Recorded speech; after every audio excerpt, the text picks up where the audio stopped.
Good morning everyone. Today we will read topic Arrhenius equation. So what is Arrhenius equation? Arrhenius ने सबसे पहले बताया था कि कैसे रेट डिपेंड करती है टेम्परेचर पे. ठीक है, तो आप ऑलरेडी जानते हो इस इक्वेशन को. रेट ऑफ रिएक्शन हम कैसे लिखते हैं, रेट कैसे लिखते हैं?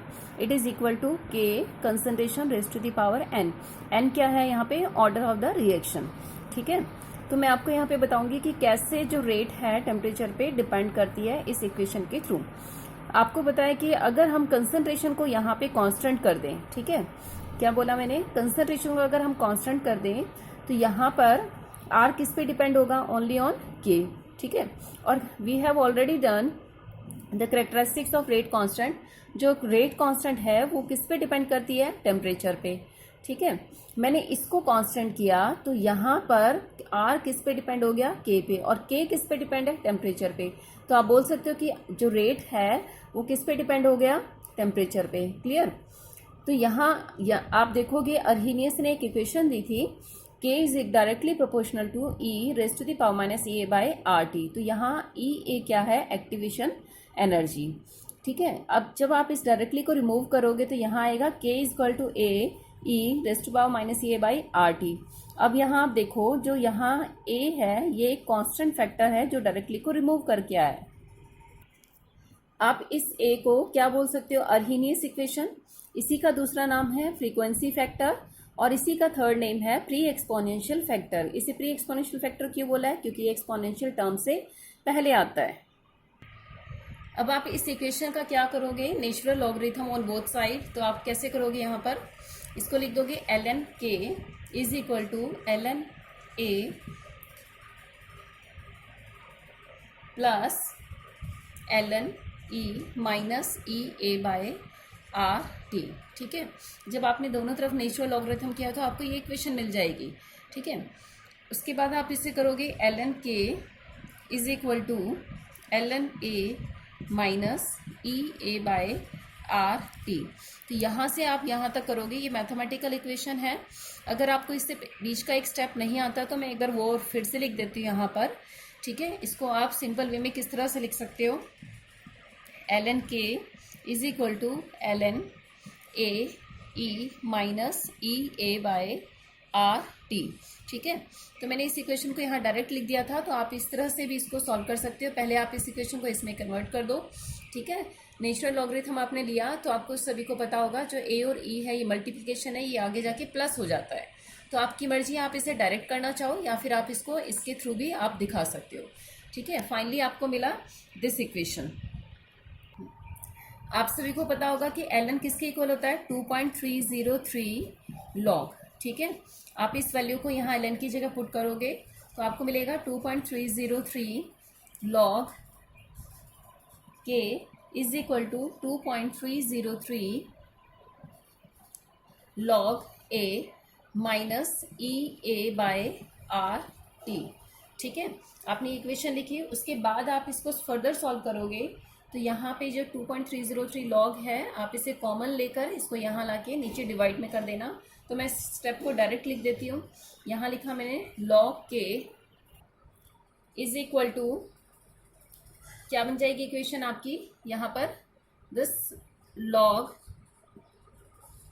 ए minus E A by 2.303 R T. ठीक है, आपने इसको यहाँ कॉमन लेकर बाद में इसको यहाँ डिवाइड कर दिया. ठीक है, तो आप इस तरह से इसको सॉल्व कर लेना. उसके बाद मैं इस इक्वेशन को रीअरेंज करके इस तरह से लिख देती हूँ. ये वाली टर्म मैं पहले लिख देती हूँ minus E A by 2.303 R T plus log A. ठीक है, तो इसको मैं ग्राफ प्लॉट करने के लिए इसको किसके इक्वल लिख देती हूँ? y equal to m x plus c. सभी को पता है ये लीनियर इक्वेशन होती है. आप इसको इससे कंपेयर करो तो आप ग्राफ प्लॉट कर सकते हो. ठीक है, तो यहाँ आप देखोगे इस इक्वेशन के अंदर y क्या है? यहाँ पे लॉग के. ठीक है, c यहाँ पे क्या है? लॉग ए. और यहाँ आपको पता लगाना है m क्या होता है? स्लोप. तो m देखो अब किसके इक्वल हो गया है यहाँ पर? m is equal to means जिसे आप क्या बोल रहे हो? Slope minus E A by 2.303 R, ठीक है। तो अब आप देखो इस इक्वेशन के अंदर दिस पार्ट ये क्या बन गया है, स्लोप। तो क्या रह गया है यहाँ पे 1/t। अब देखो मैंने इस इक्वेशन को फिर से लिख दिया है प्रॉपरली ग्राफ प्लॉट करने के लिए। तो अब आपने यहाँ पे ग्राफ बनाया y और किसके बीच में, x के बीच में, ठीक है। तो y यहाँ पे क्या है log k और x क्या हो गया यहाँ पे 1/t। आपका स्लोप क्या हो जाएगा, दिस पार्ट, ठीक है, -EA/2.303 r। तो log a आपका क्या था, इंटरसेप्ट, तो this part is log a, ठीक है। तो graph it is very important, जो बहुत बार आया हुआ है। तो अर्हीनियस का है ये, आपको एक ये ग्राफ लर्न करना है और दूसरा आपको ये वाली इक्वेशन लर्न करनी है।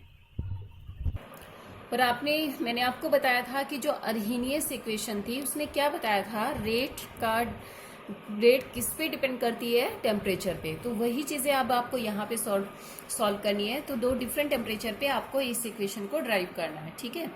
तो आप इस इक्वेशन को 2 डिफरेंट टेम्परेचर पे कैसे लिखोगे, suppose eight T1 rate constant क्या है, K1, ठीक है। एट T2 रेट कांस्टेंट क्या है आपका, K2। ये इक्वल नहीं है, मैंने बोला है कि इस पर T2 पर क्या है, K2, T1 पर क्या है यहाँ पर, K1। तो 2 डिफरेंट इक्वेशन मैं आपके यहाँ बना देती हूँ। ln K1 is equal to ln A minus EA/R T1। In the same way आप बना लोगे किसकी, T2 टेम्परेचर पे, ln K2 is equal to ln A minus EA/R T2, ठीक है। ये बन गई आपकी सेकेंड इक्वेशन। तो अब आपने क्या करना है, सेकेंड इक्वेशन में से फर्स्ट को क्या कर देना है, सब्ट्रैक्ट, ठीक है। आप सेकेंड में से किसको कर दोगे, फर्स्ट को सब्ट्रैक्ट। तो अब फाइनली आपको क्या मिलेगा यहाँ पर, ln K2 minus ln K1 is equal to, ठीक है। आपने इसमें से इसको माइनस कर दिया, तो माइनस करने पर ये टर्म तो आपस में क्या कर जाएगी, कट जाएगी, ठीक है। और आपको क्या मिलेगी, -EA/R T2 minus EA/R T1, ठीक है। तो ये माइनस माइनस तो क्या हो जाएगा यहाँ पर, प्लस, ठीक है। प्लस होने के बाद मैं इसे आगे लिख देती हूँ, या EA/R T1 minus EA/R T2, ठीक है। अब ये बन गई इक्वेशन दिस। तो ये जो माइनस की टर्म होती है सभी को पता है, नेचुरल लॉगरिथम में हम इसे डिवाइड करके भी लिख सकते हैं। तो ln K2/K1, ठीक है। तो आपकी इक्वेशन बन गई ये। उसके बाद मैंने आपको बताया भी था कि एक स्टेप की जो ln होता है वो किसके इक्वल होता है, 2.303 लॉग, ठीक है। आपने ln की जगह वैल्यू पुट करनी है 2.303 लॉग। जब आप इस वैल्यू को पुट करते हो तो फाइनली आपको इक्वेशन मिल जाएगी log K2/K1 is equal to EA/R 1/T1 minus 1/T2, ठीक है। मैंने यहाँ EA/R इस टर्म में से कॉमन ले लिया है, ठीक है। कॉमन लेने के बाद आपकी जो इक्वेशन बनी है, मैंने कैसे सॉल्व की थी, यहाँ पे ln की जगह क्या वैल्यू पुट करी है आपने, 2.303 लॉग, ठीक है। इस ln की जगह आपने पुट करनी है 2.303 लॉग, ये वैल्यू पुट कर दी। उसके बाद मैंने EA/R को कॉमन ले लिया था और फाइनली बन गया था ये।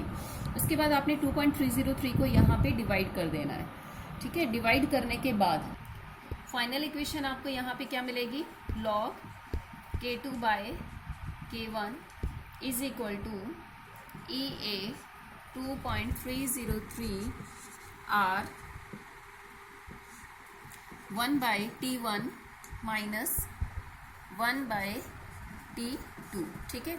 उसके बाद आप यहाँ से इसका एलसीएम लेके इसको फाइनल इक्वेशन, या तो आप यहाँ तक भी इसको छोड़ सकते हो या फिर इसको इस तरह से भी लिख सकते हो, EA 2.303 R T2 minus T1 divided by T1 into T2, ठीक है।